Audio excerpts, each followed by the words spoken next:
आप सभी का स्वागत है आज समाज इंदिरा नगर के इस चतुर्वेद शतकम जो आज हमने सामवेद से 100 वेद मंत्रों से हवन किया।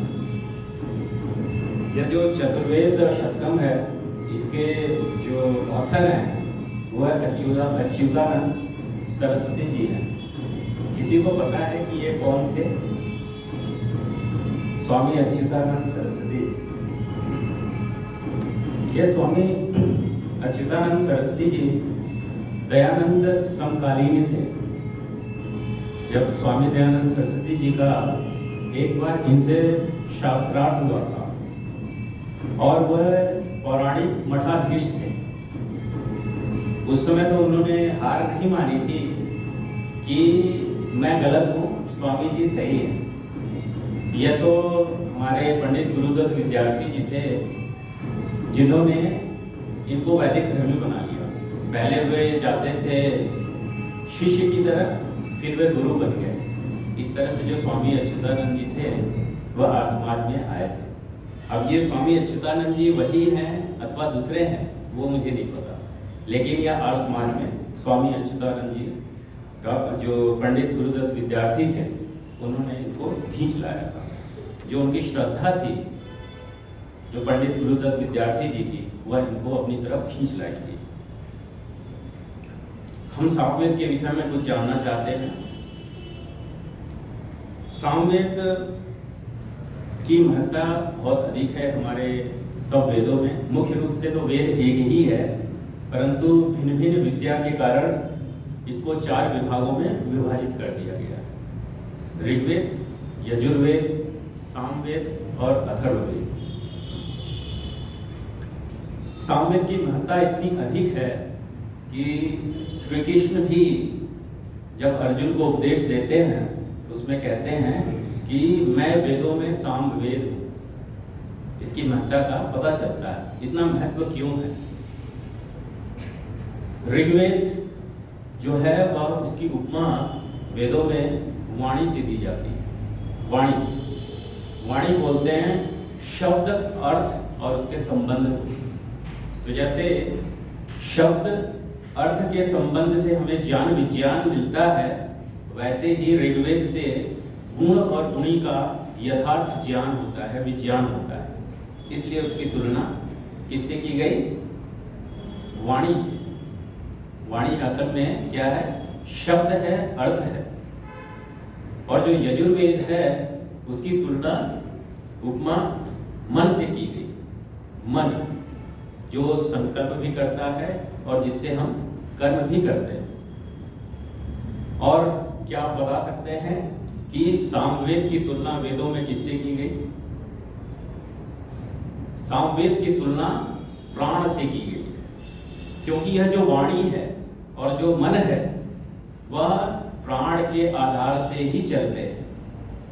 तो इसका आप महत्व समझ पा रहे हो कि सामवेद की जो तुलना है वह प्राण से ईश्वर ने कही है वेद मंत्र में।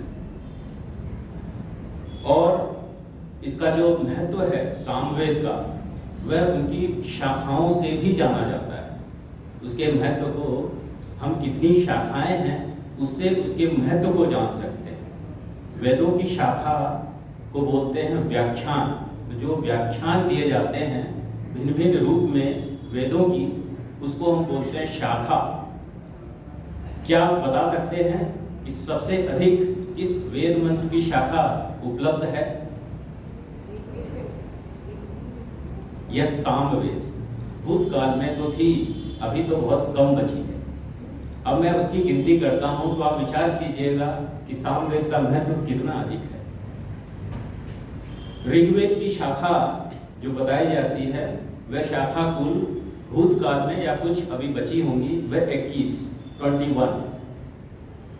और जो यजुर्वेद है उसकी शाखा, उसकी व्याख्यान जो भिन्न भिन्न रूपों में दिखती है वह 101 है, 101। और जो अथर्ववेद है उसकी शाखा 9। और क्या आप गेस कर सकते हैं सामवेद की कितनी शाखा होगी? 1000 इतनी व्याख्याएं लोगों ने की है सामवेद की। महर्षि दयानंद सरस्वती जी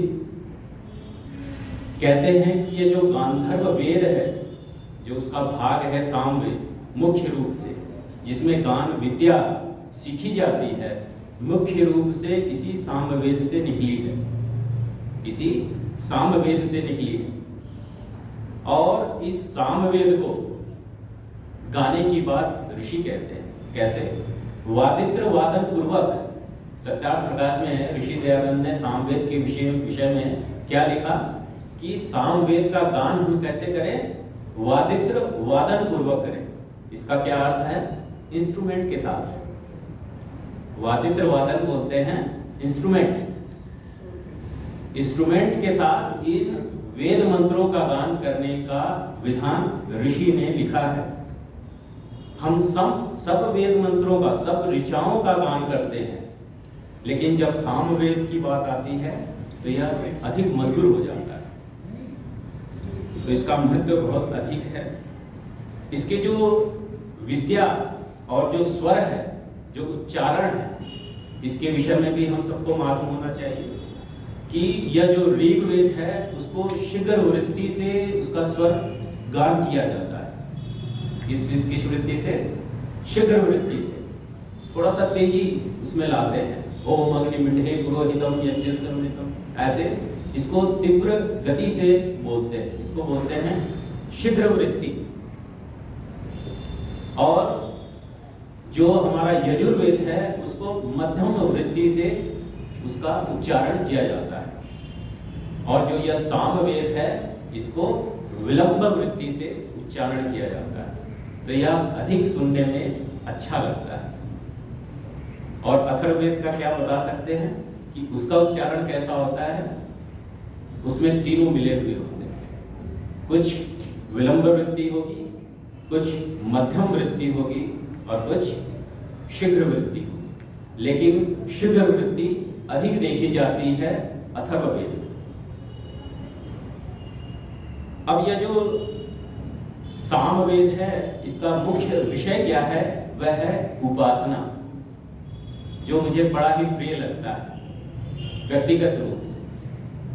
और यह दुख का विषय यह है कि स्वामी दयानंद सरस्वती जी ने इसका भाष्य नहीं किया।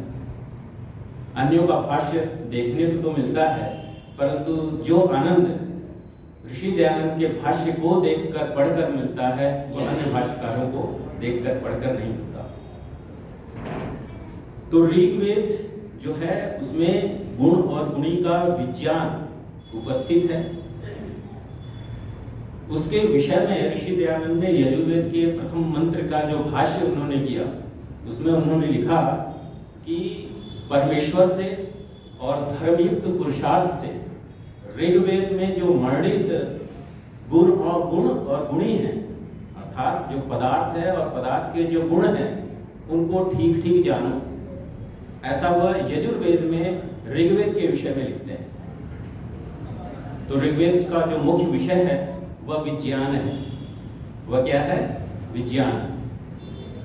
क्योंकि विज्ञान की जो परिभाषा होती है वह क्या होती है कि परमेश्वर से लेकर पृथ्वी पर्यंत पदार्थों का यथार्थ ज्ञान हो जाना, जो ऋग्वेद बताता है। और सामवेद क्रिया विज्ञान का विषय है।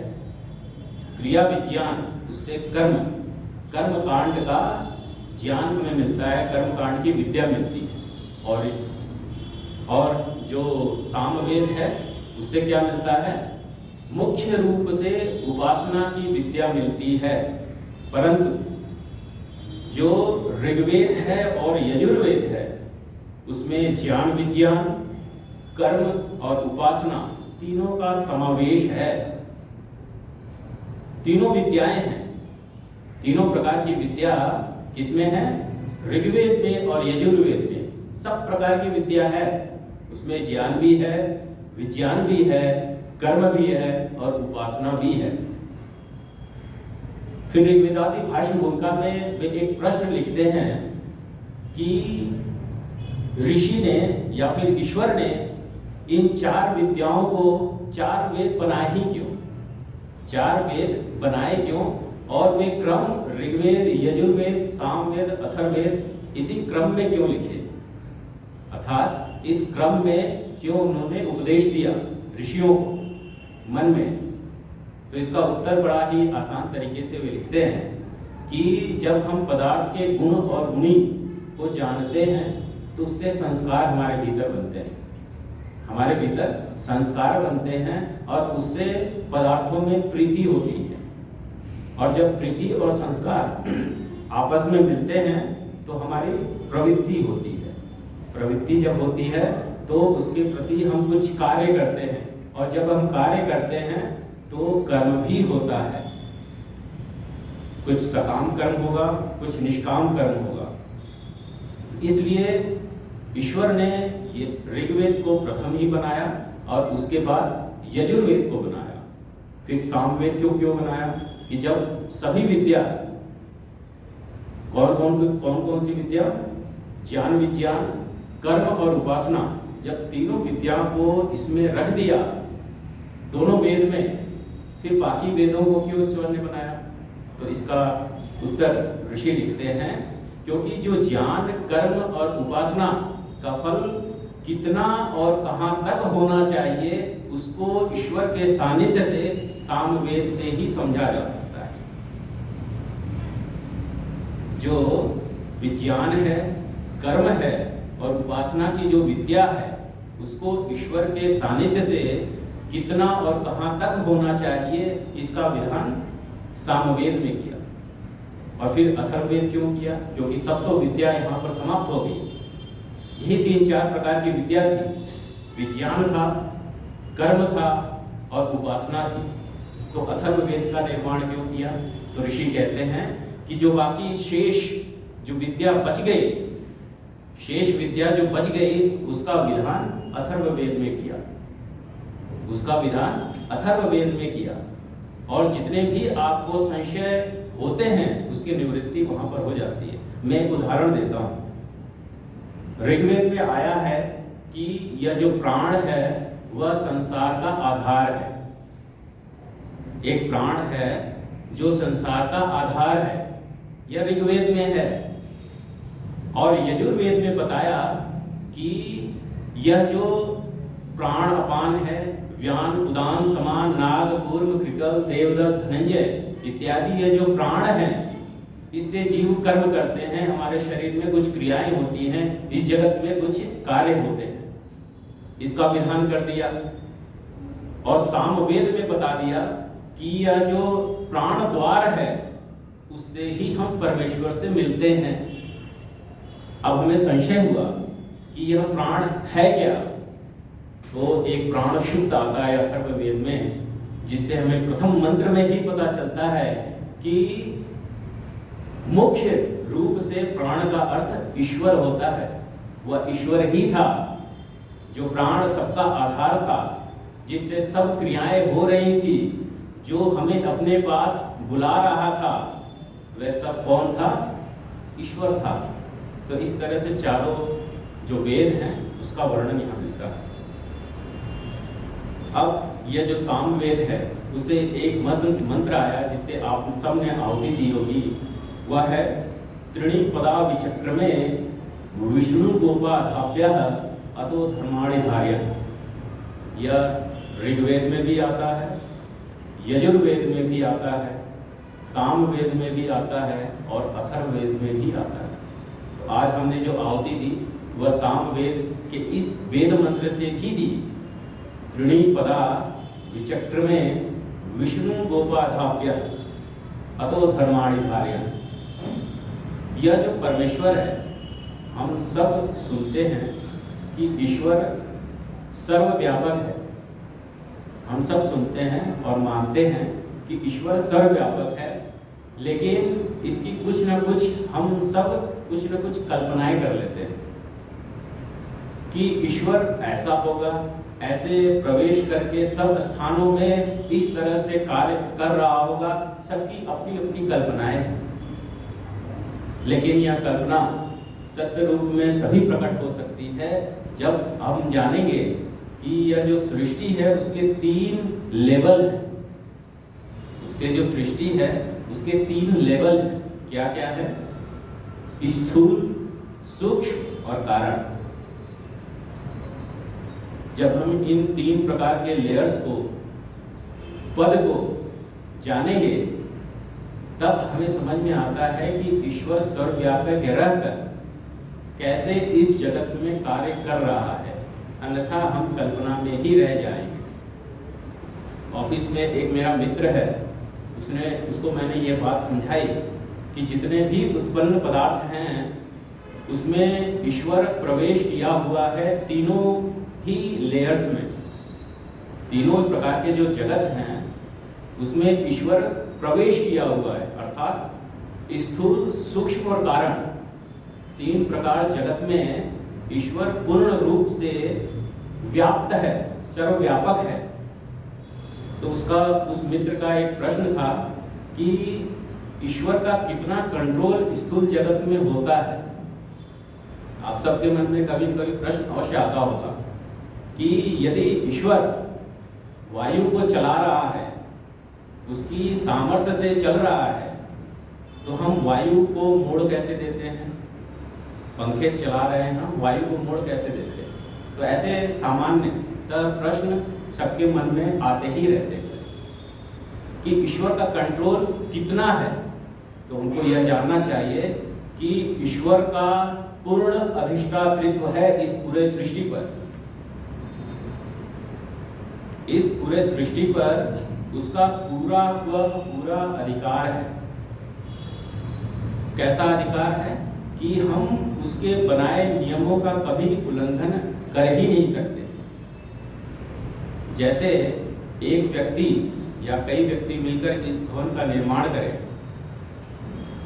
तो उस पर 4th फ्लोर पर जाने के लिए हम उसको 2 विधान देते हैं, आप एलिवेटर से ऊपर चले जाइए या फिर सीढ़ियों से चले जाइए। यह हमने नियम बना दिया। अब आपको 4th फ्लोर जाना है तो आप सीढ़ियों से कूदते हुए जाएं, कैसे भी जाएं, हम स्वतंत्र हैं, हम कैसे भी जा सकते हैं। हम कैसे भी जा सकते हैं, हम उल्टे जा सकते हैं, शीर्षासन करते हुए जा सकते हैं, जैसे आपकी इच्छा है वैसे जा सकते हैं, क्योंकि हम स्वतंत्र हैं। वैसे ही ईश्वर ने इस भवन रूपी सृष्टि को नियमों में बांध कर रखा है और नियमों के अगेंस्ट कोई नहीं जा सकता, कोई नहीं जा सकता। तो यह जो ईश्वर की सर्वव्यापकता है, इसको समझना तभी संभव है जब हम यह समझ पाएं कि यह जो सृष्टि है उसके 3 स्तर हैं। क्या क्या? स्थूल, सूक्ष्म और कारण। इन तीनों प्रकार के जगत में वह प्रवेश किया हुआ है और यह चारों पदार्थ अर्थात स्थूल, सूक्ष्म और कारण और ईश्वर तीनों चारों के चारों एक ही स्थान पर हैं। जब इसको हम समझेंगे और थोड़ा विचार मनन चिंतन करेंगे, योगाभ्यास करेंगे, तो हमें और अधिक समझ में आएगा कि ईश्वर इस जगत को चलाता क्यों। यह ईश्वर की सर्वव्यापकता को बताने का बड़ा ही सुंदर वेद मंत्र है कि दृढ़ी पदा विचक्र में विष्णु गोपादाप्य, अर्थात ईश्वर ने 3 पदों को अर्थात स्थूल, सूक्ष्म और कारण तीनों प्रकार के जगत को आक्रमण किया हुआ है, अर्थात उसमें प्रवेश किया हुआ है। और क्या आता है? विष्णु गोपादाप्य। विष्णु बोलते हैं जो इस चराचर जगत में है, जो व्याप्त है, जो सर्वव्यापक है, इसलिए ईश्वर का नाम एक विष्णु भी है। पदाभ्य बोलते हैं क्योंकि वह इस सृष्टि का पालन करके रक्षा करता है और वह हिंसा रहित है, जिसका अर्थ होता है अदाभ्य से। गोपा का अर्थ होता है रक्षा के अर्थ में, अदाभ्य का अर्थ होता है कि वह अहिंसक है, हिंसा नहीं करता। और उसने ही सब पदार्थों के जो धर्म हैं उसको प्रकाशित किया हुआ है। जितने भी धर्म हैं, गुण, कर्म और स्वभाव, इस पदार्थ में, इस सृष्टि में जितने भी दिखते हैं, उनका प्रकाश करने वाला वह परमेश्वर ही है। वेद मंत्र, सामवेद का पहला जो वेद मंत्र है, अग्न आयाही वीतये प्रणानो हव्यदाते निहोता सत्सिवर्हिषि। बहुत ही सुंदर वेद मंत्र है। कई आचार्य इस पर बहुत ही सुंदर व्याख्या कर चुके हैं।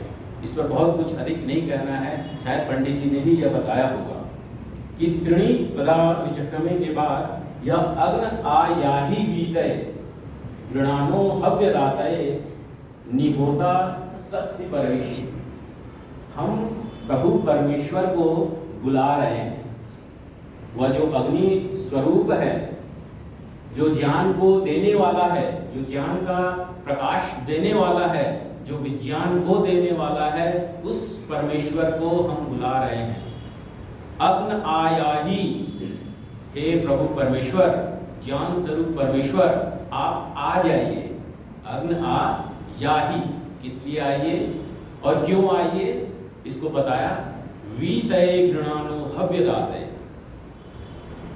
वीतय, हमारे जो हृदय आकाश में जो अंधकार एक छाया हुआ है, उसकी निवृत्ति के लिए आ जाइए। उसकी निवृत्ति के लिए आप आ जाइए प्रभु। और बोला कि गृणानो हव्य दातय। गृणानो का क्या अर्थ है कि हमने उसका गुणगान किया है, उसकी आज्ञा का पालन हमने किया है, उसकी उपासना हमने की है, इसलिए उसका फल देने के लिए हे प्रभु परमेश्वर आप विराजमान होइए, आइए। कहाँ आइए, इसकी चर्चा आगे कही जा रही है कि निहोता सत्स्य बर्हिषि। बर्हिषि बोलते हैं हृदय आकाश, गुहा को, जो बुद्धि है, उसमें आकर आप बस जाइए। बस जाइए अर्थात जो आपका यह अग्नि स्वरूप है, जो ज्ञान स्वरूप है, उस ज्ञान से हमारे बुद्धि को भी तदाकार करके कुछ विज्ञान को प्रकट कीजिए। जब विज्ञान को वह प्रकट करेगा तभी हमारे भीतर विवेक उत्पन्न होगा, और जैसे जैसे विवेक उत्पन्न होता है वैसे वैसे हमारा जो अविवेक है वह भी उसका नाश होता चला जाता है। तो बड़ा ही सुंदर वेद मंत्र है। अग्न आयाही वीतय गृणानो हव्य दातय निहोता सत्स्य बर्हिषि। हमने खूब योगाभ्यास किया है, हमने ईश्वर की आज्ञा का पालन किया है, खूब किया है, खूब मेहनत किया है और धर्मयुक्त पुरुषार्थ किया है। तो हे ईश्वर, आप हमारे हृदय आकाश में आकर विराजमान हो जाइए और जितने भी अंधकार हैं, जितने प्रकार के अंधकार हैं, मूल रूप से जो अविवेक है, अविद्या है, उसका नाश कर दीजिए। ऐसा हम ईश्वर से प्रार्थना करते हैं। तो आज के लिए इतना, बहुत कुछ और भी बहुत कुछ कहना था, लेकिन समय अब समाप्त हो गया है। आप सभी का बहुत बहुत धन्यवाद।